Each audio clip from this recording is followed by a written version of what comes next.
Okay, moving on to 2016. The nominees are Seth Rollins, Dean Ambrose, Roman Reigns, Kevin Owens, Chris Jericho, The Miz, Shinsuke Nakamura, AJ Styles, and Matt Hardy.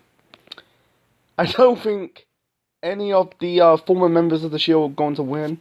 Like Dean Ambrose, like his highlight of 2016, winning the Money in the Bank ladder match at that year's Money in the Bank pay-per-view, and cash his Money in the Bank briefcase on the same night to become the new WWE champion. His first and only WWE championship in his WWE career.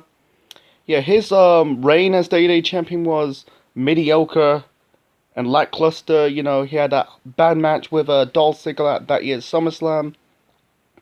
He had some good matches, in 2016, with the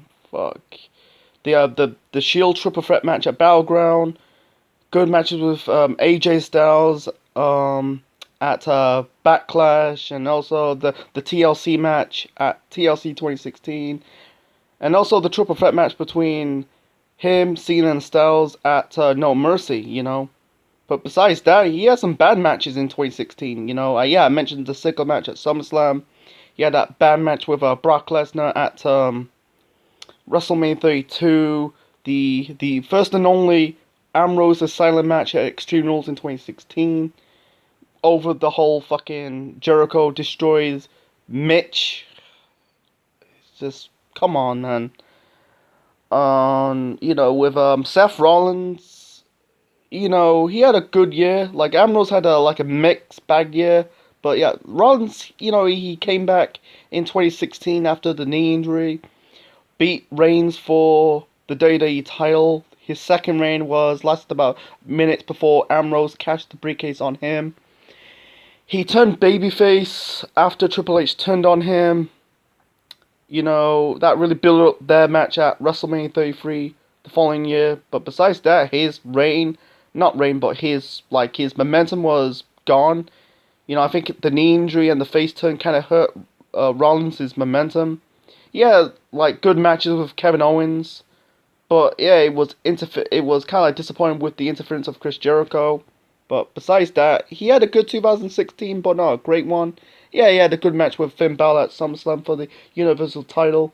But yeah, he just it could be a lot better if they just he's been poorly booked in 2016.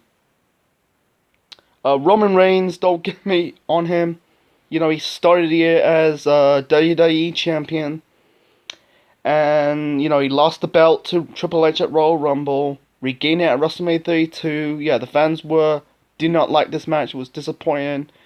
He did the promo the night after WrestleMania 32 on Raw. I'm not the bad guy. I'm not a good guy. I'm the guy. He had some two good matches with AJ Styles at both at Payback and Extreme Rules. But besides that, his matches were disappointing. He had an alright match with Rusev at Hell in a Cell. He had a horrible match with Rusev at SummerSlam 2016. Bad match with I think it was Kevin Owens at Roadblock End of the Line. He's just because they're building Roman Reigns as the top guy, the face of the company. It's just, yeah, Roman Reigns. He didn't have a great 2016. It was a bad one, because they shoved him down our throats. Anyway, let's start with, let's move on to Kevin Owens. He had a good 2016. When they started doing the second brand split, they made him as the top heel on Raw at the time, make him as the second ever Universal Champion. He had some good matches with, good matches with Seth Rollins, but I think his reign as Universal Champion was it was alright, but yeah, they made him as a chicken shit heel, having Jericho interfering in every Owens matches against Seth Rollins. He also had a great match with Sami Zayn at Battleground. He has, they made him as the top heel, the man. I think, just make him as the guy. Put the rocket strap on him. Give him a chance. Chris Jericho. Actually, we'll get to Chris Jericho a little bit later. Shinsuke Nakamura. You know, he had a good match with AJ Styles at Wrestle Kingdom that year. Great match with Sami Zayn at TakeOver Dallas. He won the NXT title not once but twice at at Brooklyn too. Lost it to Samoa Joe at TakeOver Toronto, but regained the title on a house show in Japan. You know, they gave him a chance and made him as the top guy in NXT at the time. Yeah, let's see. The Miz had a great 2016. You know, the whole bulk of 2016, he was the Intercontinental Champion. I think, yeah, like Kevin Owens' Universal title reign, Miz's reign as IC champ was really, they booked him like a chicken shit heel. Have his wife Maryse interfered, and like us, you had the like one match with the fucking the Spirit Squad interfered, but he was entertaining. You know, with the Hollywood gimmick, and you know the stuff with Dolph. He had a good match with Dolph Ziggler, both at Backlash and also at the ladder match at TLC. You know. Miz doing the stuff, the Miz Participation Award, that was good, you know. In an entertaining standpoint, Miz was the man. Jericho, he reinvented himself. Before that, AJ Styles had a good 2016, you know. I mentioned his match with Nakamura at Wrestle Kingdom that year. He had a good match with Jericho at WrestleMania 32. He had a match of the year with John Cena at SummerSlam. Win the WWE title at Backlash that year. You know, they pushed AJ Styles straight to the moon. I don't think he'll win this award. Chris Jericho had a good 2016. You know, he changed up his character. He became, this this veteran, with the facial hair, doing his catchphrase like "drinking in, man, you stupid idiot," and also the list of Jericho. You know. He's entertaining, everything he does, He's the best at what he do. And I think really basically, Wrestler of the Year has to be Matt Hardy. You know, he started the year, winning the TNA World Champion, become iconic Matt Hardy, the guy who brags about his wealth, and also become broken, the stuff with his brother Matt, Rebby, Senior Benjamin.